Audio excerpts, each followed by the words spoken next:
What if every nation on Earth possessed nuclear weapons? How would this shape global security and international relations? Imagine a world where every corner of the globe, from major powers to the smallest nations, holds the keys to nuclear armament.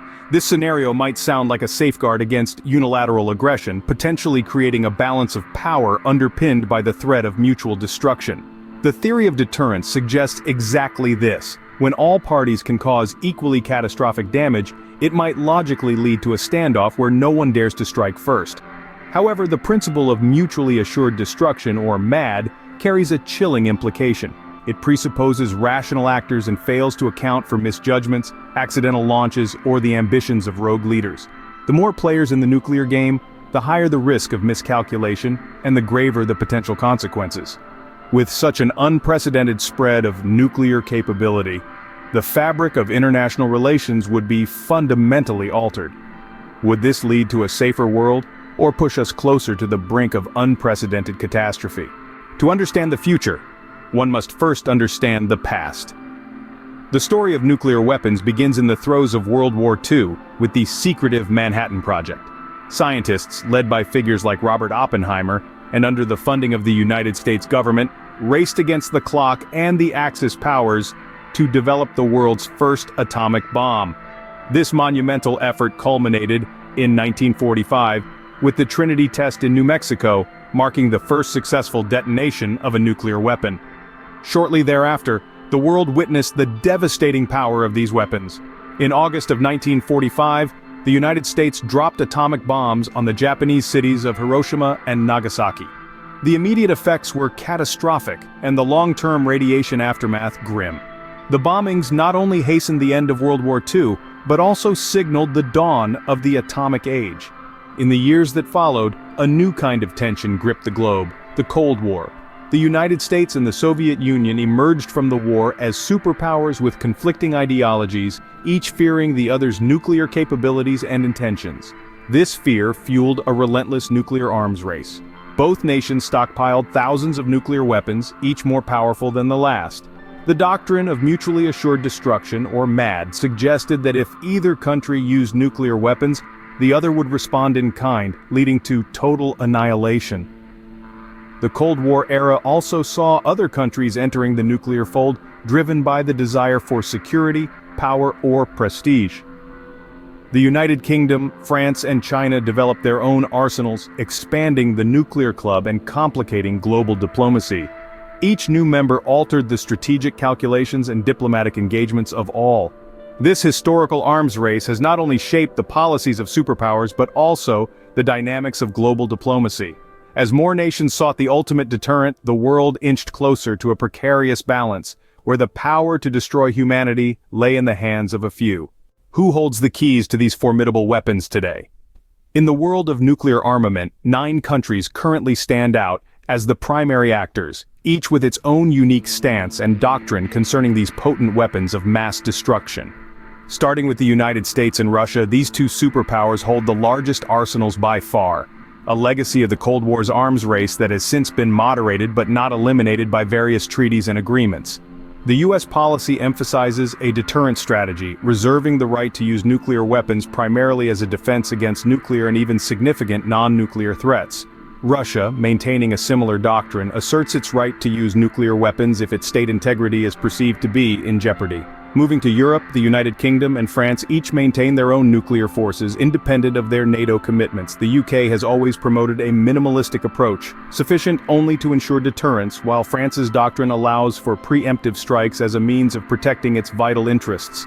In Asia, China's policy stands out for its no first-use pledge, promising not to be the first to use nuclear weapons in any conflict and only maintaining its arsenal for retaliation.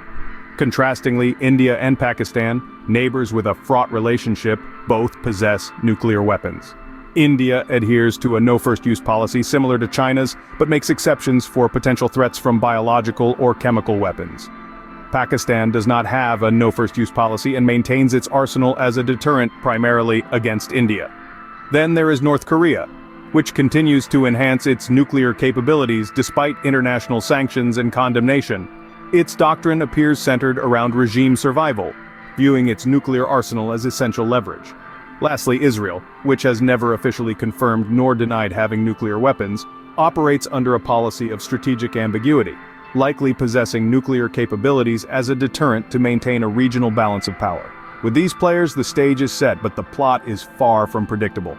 Imagine a world where every country has nuclear weapons at their disposal. The thought alone unfolds a complex tapestry of potential global outcomes, ranging from deterrence to devastation. When more nations join the nuclear club, the initial theory of deterrence, that nuclear-armed states are less likely to attack each other for fear of mutual annihilation, might hold.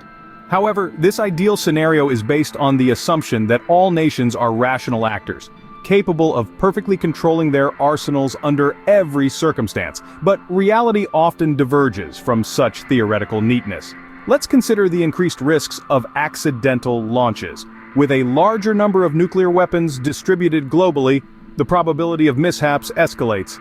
Technical failures, human errors, or misinterpretations of signals could lead to unintended launches. History has shown us near misses that were averted by sheer luck or quick thinking. With more fingers on more buttons, the margin for error narrows dangerously. The theft of nuclear materials also becomes a more pressing concern as the pool of such materials expands. Non-state actors, terrorist groups, or rogue elements within a state could potentially acquire nuclear capabilities. The consequences of such an event are catastrophic, making the global security landscape even more precarious. Furthermore, the escalation of minor conflicts into nuclear confrontations becomes a more likely scenario. Regional disputes or historical tensions could spiral into nuclear standoffs as more nations possess the ultimate bargaining chip. The recent skirmishes or prolonged conflicts we see today could take on a new, terrifying dimension if every participant were armed with nuclear weapons.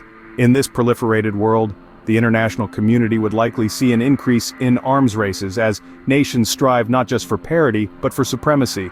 The strategic calculations become not just about having nuclear weapons, but about having more and better ones than the adversary, perpetuating a cycle of escalation that could lead nowhere but towards potential disaster.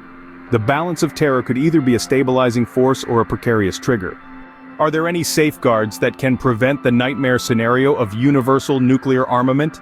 As nations grapple with the potential devastation of nuclear proliferation, global cooperation has been crucial in establishing frameworks to manage and mitigate these risks.